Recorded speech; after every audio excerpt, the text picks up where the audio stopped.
My friends, I'm here today to recognise the memory of the tens of thousands of innocent people who lost their lives in the war that ended some 2 years ago. I'm here today to ask the questions, and I see a banner at the back which says it all. Are they alive?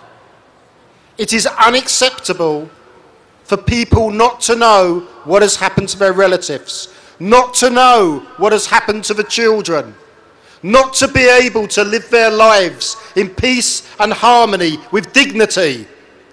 I recently met with and asked these questions to the Sri Lankan High Commissioner.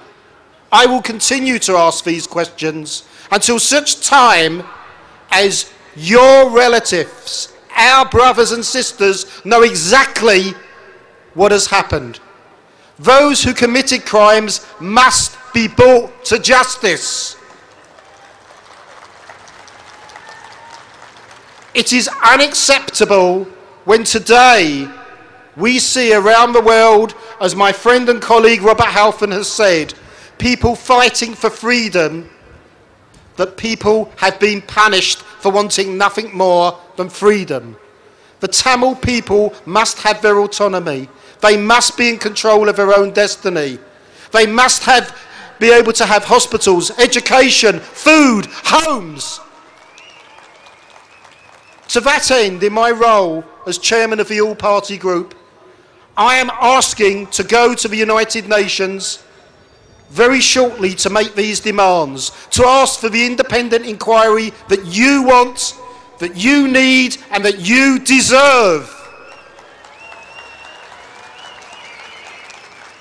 2 years ago, camps were started. Like my friend Robert Halfon, I am also Jewish.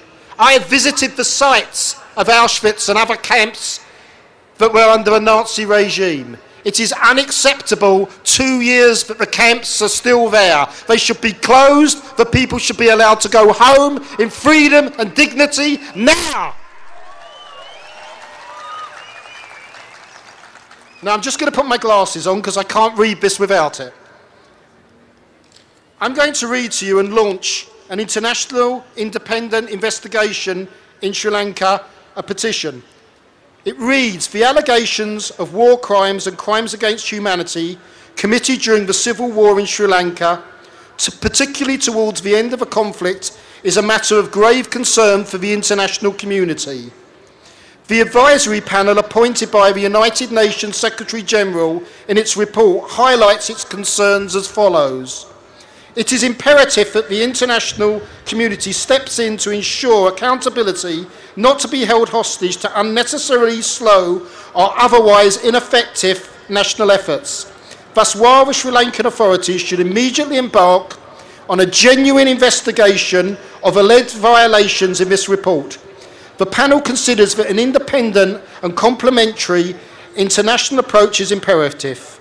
I share these concerns of the United Nations Advisory Panel, and I have already, last week in Parliament, urged my Prime Minister to take the lead in the international arena and bring perpetrators of any alleged war crimes to justice through appropriate international bodies and mechanisms.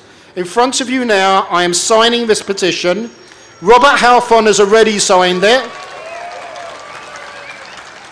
And I will continue for however long it takes to get justice for your relatives, because it is the right thing for any humanity.